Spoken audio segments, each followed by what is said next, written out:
vivamos intensamente essa Semana Santa. É outra chance que Deus nos dá, oportunidade que Deus nos dá, não é, Padre Carlos? Quantos quereriam chegar essa Semana Santa e não vão chegar, né? Sim, e mesmo também aqueles que gostariam e até pelas enfermidades estão na casa impossibilitado e sentem muito, porque já viveram isso muitas vezes e gostariam de viver mais E uma agora vez. não conseguem se locomover. Então, é uma oportunidade que Deus está dando para você, meu irmão, minha irmã, para mim, para o Padre, para todos nós, né? E nós estamos falando hoje do amor, que é a Trindade Santa, o Deus uno e trino. Então, continuando, Padre, a Trindade Santa. Agora a gente chega no momento, acho que de falar do nosso assunto de hoje. Como nossa capacidade é tão limitada, né? A gente às vezes não entende e já vai lá para Santo Agostinho, né? Vamos ver um destaque da revista? A gente fala da historinha de Santo Agostinho, que eu acho que faz a gente entender tão bem o mistério da Trindade. Veja só.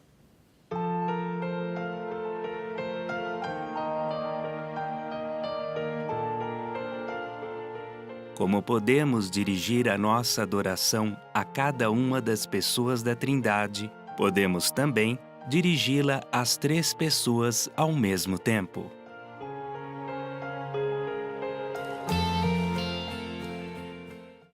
Santo Agostinho, doutor da igreja.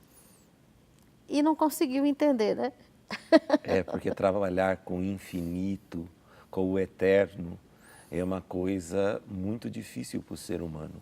Porque nós A trabalhamos gente é sempre limitado, com né, Padre? o material, sempre aquilo que a gente consegue ou colocar quantidade, ou colocar distância, mas com o eterno. Com o infinito, com o eterno, é difícil, né? Tem aquela história aqui do menininho, né, Padre? Conta pra gente. É uma história muito bonita, acho que o pessoal conhece, né? Mas é bom repetir. Eu gosto tanto de ouvir essa história, porque mostra assim o quanto o amor de Deus é grande para nós que somos tão pequenininhos, né, Padre? Exatamente. Nós vemos então uma pessoa na praia e vemos também uma criança. E ele pergunta, né, a Jesus, ou pergunta como é que faz para a gente entender a eternidade, a Trindade. Então, ele faz um buraquinho na areia e pede para ver se ele consegue colocar toda a água do mar dentro desse buraquinho, né? E mostra que isto é impossível. Então, é a explicação que a gente normalmente usa para falar da Trindade, ou seja, essa incompreensão. É um mistério, né? Exatamente. E como a gente consegue transformar isso que é gigantesco, o mar, num pequeno buraco, caber tudo. E a gente percebe que a eternidade, o infinito de Deus é incompreensível, mas a gente o compreende quando o vivencia, principalmente quando passamos por situações de angústias, de dores, porque daí a gente percebe o amor que vem de algo que a gente não consegue perceber. E às vezes a gente ouve expressões assim. Eu já ouvi muitas vezes. Nossa, não sei da onde eu tirei forças, não sei como que eu consegui. É Deus, né, Padre? Exatamente. Essa onipresença, essa onisciência, ou seja, Deus percebe, por acompanhar-nos sempre, que estamos precisando de um cuidado especial. Daquela fraqueza, naquele momento, naquela dor. E por isso aí nos dá mais força ainda. E aí a gente supera aquele momento e fica perguntando como, quando, da onde a gente tirou tudo aquilo. Pois é, eu já ouvi muitas vezes as pessoas dizerem isso. Nossa, não sei da onde que eu tirei. A gente sabe, é de Deus, né? Claro. Mesmo que ela não reconheça a pessoa da Trindade ou não reconheça a ação de Deus, ela agiu. Agiu e a gente vê no próprio testemunho, na palavra da pessoa. Agora sim, nós chegamos, acho que no momento próprio, oportuno, né, Padre Carlos, de como nós fazemos a adoração a essa Trindade. Porque às vezes também há uma pequena confusão entre rezar, pedir e a própria adoração em si. Explica para a gente, Padre Carlos, sobretudo agora no finzinho da quaresma, vamos utilizar isso, vamos praticar, né? E isso deve ser feito sempre, inclusive com a Eucaristia exposta também, né?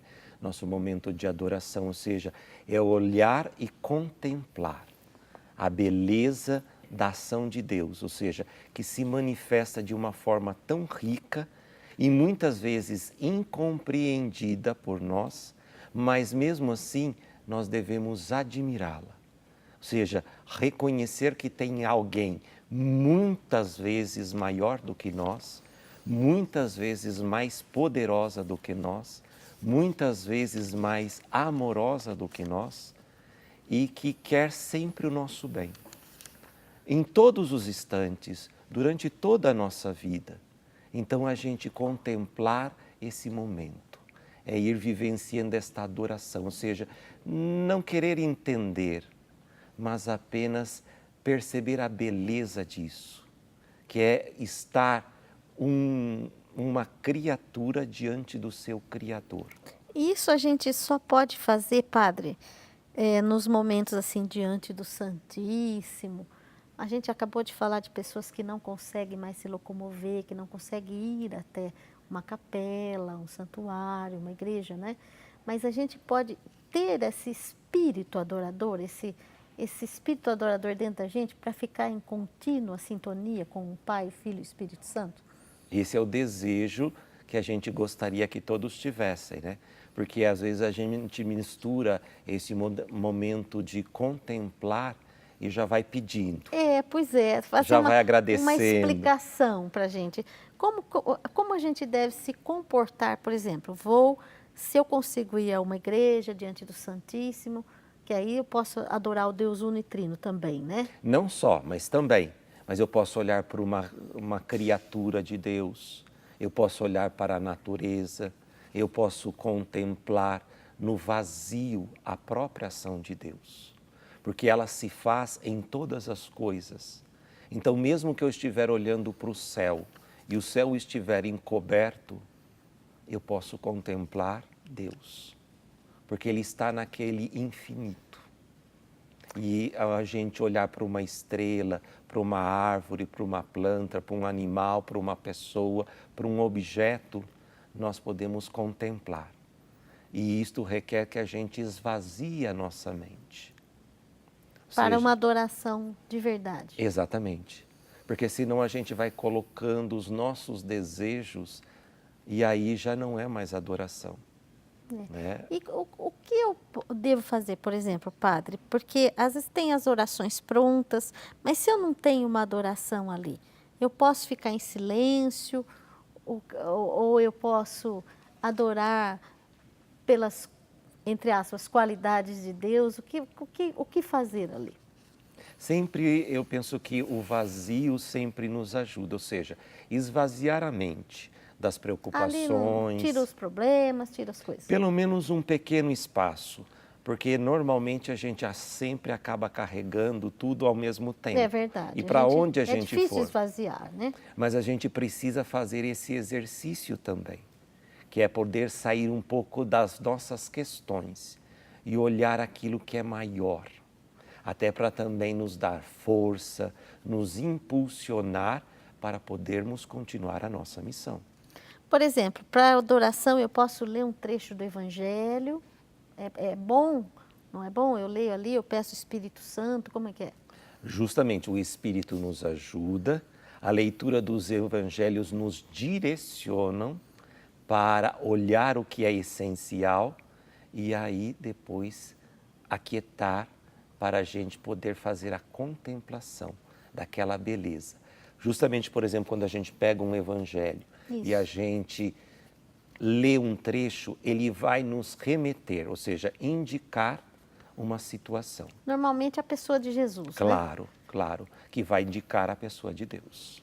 E aí o Espírito Santo age naquele momento de Justamente oração. para dar as condições, dar a disposição para a gente poder contemplar. Olha, eu quero com alegria também anunciar aqui, Padre Carlos, a Nair Gavioli Gobo, de Estrela do Oeste, estado de São Paulo, acabou de se tornar uma sócia agora. Muito obrigada, minha querida. E de Sorocaba, O Antônio Almeida também acabou de se tornar um sócio. Muito obrigada, Deus abençoe. Estamos falando hoje sobre a Santíssima Trindade, adoração à Trindade, que a Trindade Santa aí haja ainda mais na vida de vocês, viu, meus queridos, que se tornaram sócios. Tem mais participações aqui também, a gente já vai lendo. E agora, continuando com esse assunto que nos interessa tanto, que é a adoração à Trindade, né? Precisa ter um tempo para isso, né, Padre? Exatamente. Não só um tempo, mas também um lugar e uma disposição de corpo. Porque também pode ter o lugar, pode até ter o tempo, mas o coração não está ali, né? Porque justamente são necessários pelo menos 3 coisas, né? Justamente eu escolher um lugar que favoreça fazer esse momento de contemplação. Eu preciso também ser movido pelo Espírito, não podemos esquecer disso, que o Espírito vai agir. Eu preciso ter também uma força de vontade muito grande para que a gente não se deixe levar pelas questões que nos estão incomodando naquele momento. Então, além de todos os outros elementos, eu preciso me concentrar.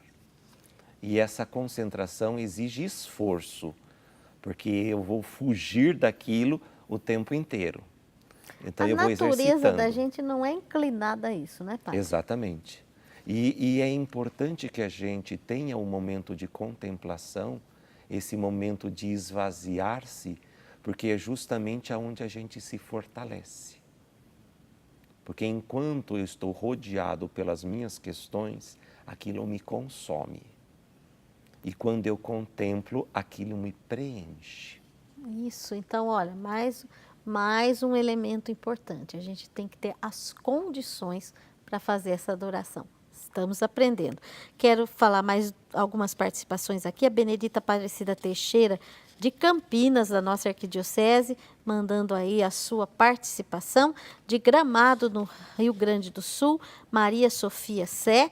E de Itajubá, Minas Gerais, Maria Janaína dos Santos. Lusiânia, Goiás, Nívia Ribeiro de Resende.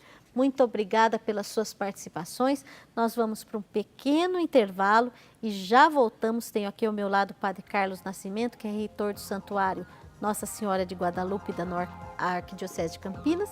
E nós estamos falando sobre adoração à Santíssima Trindade.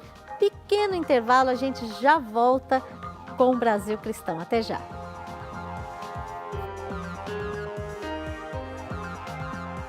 Padre Air conta sobre o milagre de Bruges, na Bélgica, em que ninguém duvidou da presença real de Jesus na Eucaristia. Confira na página 9 de sua revista.